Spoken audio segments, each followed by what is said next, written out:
Hey, welcome to another video from the Outdoor Analyst. Guys, I got a fun one for you today. This is going to be an interesting review because this is a review where I have to state right up front, I have a bias on this review. I have only reviewed one other knife from TM Hunt, and it was an incredibly negative review. There is issues with the steel. It was a very large knife. I had even taken it down, but then I just put it back up because I realized, you know what, this whole channel is about being honest. And it was an awful experience, but I think it was the Big Bear Bowie. The steel bent, it had a really bad fit and finish, and it just was a bad experience for me. I'm gonna give it another shot. This is gonna be not a great review, but not a bad one either. Fairly, honestly, really similar sort of feedback is going to be with this one, just not with any issues on the actual steel heat treatment. The last one, the whole knife bent. I didn't really realize it till later. That was really bad. There was no springing back whatsoever, so I'm guessing it just means a soft treatment. I have cut tons of cardboard with this thing, and the heat treatment seems fine. This is 01 tool steel and the TM Hunt Hedgehog. This is a custom knife, and when I think custom knife, I think super high-end quality. I usually think really good attention to detail, and that's what you get when you pay. This thing goes for 260 bucks. That is okay. So price is right out there, and you're like, whoa, that's a lot for a small EDC knife. This is, I think, a 2 3/4 blade, 6 3/4 full length. Pretty small knife, very ergonomic. I'm not gonna lie. Right off the bat, the ergos of this knife are really good for a small knife. I have large XL hands. My first thought was, oh no, this looks like an A2 grip. If you know what I'm talking about, then you know what I'm talking about. Those suck. This actually fits really well. Ergonomically, it's great in this grip. It does kind of limit you a little bit, but yeah, if you're doing some field dressing, you know, painting some squirrels, which I think this knife would be great at, just fine, just absolutely fine.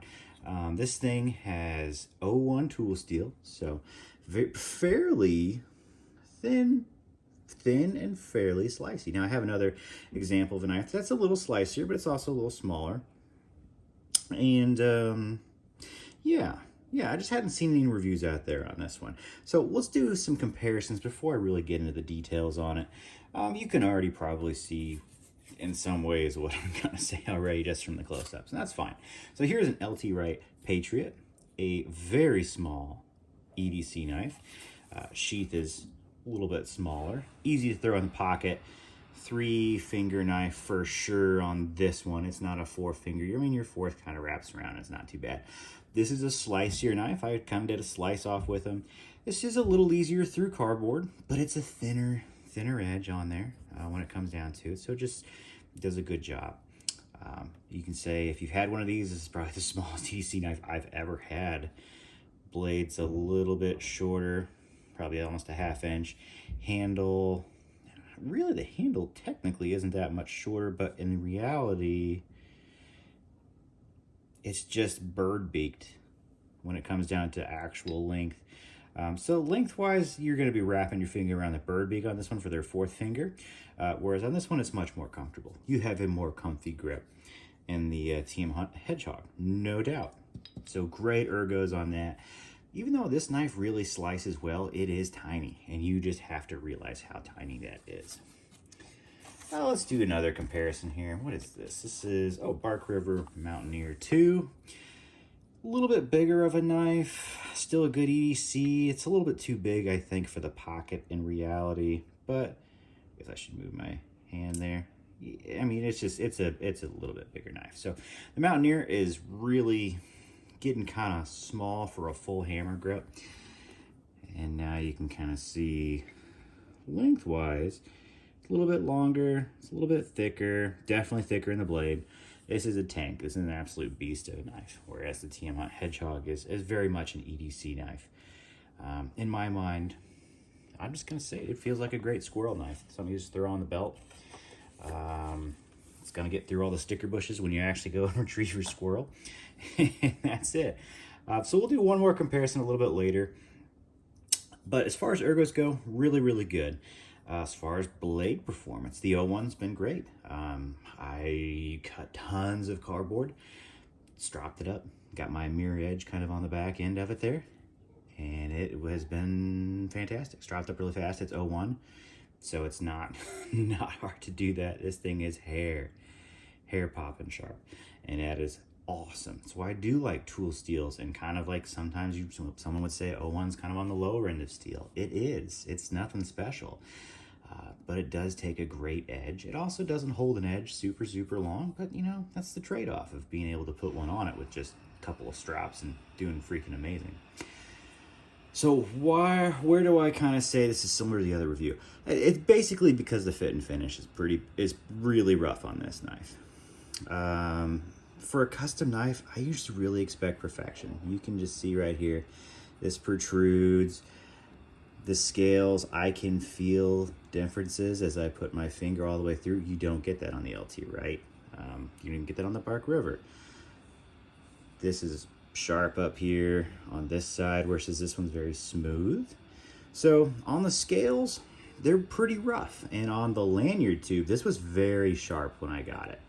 Very sharp and protruding. It's still protruding, but I took it, actually I just threw it on the strap here and stropped it for quite a bit just on the back ends of it to take the edge off. I mean, it's still kind of sharp. I need to do some more, but yeah, fit and finish, it's a little rough, guys. This is a custom knife, 260 bucks. I do expect a lot for that. I do. People say, but it's custom, it's handmade. You're right. This was handmade, and it could have done with a little more attention to detail. Now, some really nice things about the choil here. This is well chamfered. So that means when your finger is on the steel, it actually feels really good. It's not sharp. A lot of people do not do that.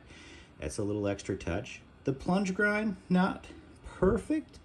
And then the grind on the blade is not perfect. It definitely gets super shallow there. It gets a lot bigger on that side. This side is actually really well done.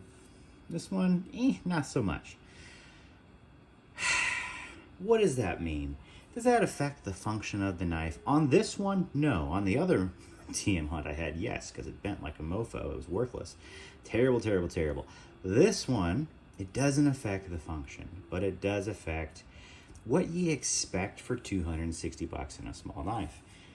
This LT Right was about half the price, actually less than half the price.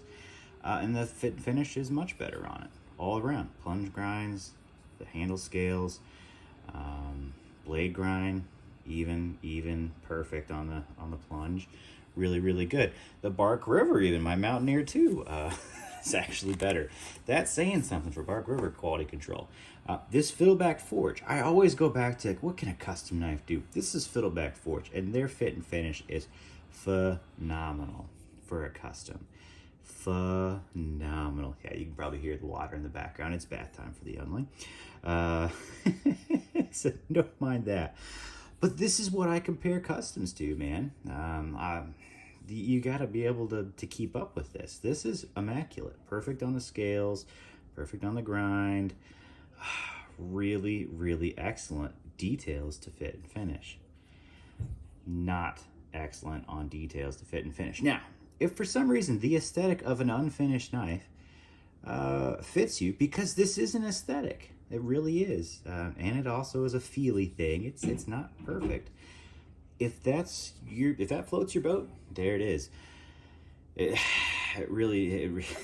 I kind of think the look of this is very similar to like Winkler knives. They kind of have the same feel, just because of the coating and kind of the styles. They're very similar in look. At least Winklers are finished very well, in my opinion, from what I've seen. This is my second TM Hunt, and it's not finished that well, but it is a great design, and it does feel really ergonomic, and it works. It's functional. So there it is. I actually ended up paying $100 for this because the guy who bought it before me clearly did not like the fit and finish of it. It was gross to him, and he was pretty pissed. That's fine. That is totally fine. For me, I was expecting this. I paid $100 for that money. This is great. For the custom of $260, you're really pushing it. You know, I pay less for this thing, and this thing's way, way, way nicer all around fit and finish wise. So there it is. What do I think of this sheath? I had big issues with the sheath on the last one. This one actually fits. It's a much higher quality sheath. It really is. The leather is much higher quality. You have better retention. It's not a perfect welt. It's really not. There are better sheaths out there. But as far as compared to the last one, this is doable. This is okay. No problems with it. Actually, it's pretty similar to a JRE sheath. Just not as... It's not as well done, but it's close. So, there we go. So what do I think? Is it a good knife? It is a good knife. Is it a excellent knife? It is not. It's got too many fit and finish issues. Just attention to detail, clearly not there. If that's okay with you, cool, man. Cool beans. It's a good knife. So, Tiamat Hedgehog, it's a cool knife. I like it. I think it's a little overpriced. If you can find it for a good deal like I did, it's awesome. So, there we go. If you think this is cool, like videos like this, hey man, like, subscribe, and hey, I will catch you on the next one. Peace.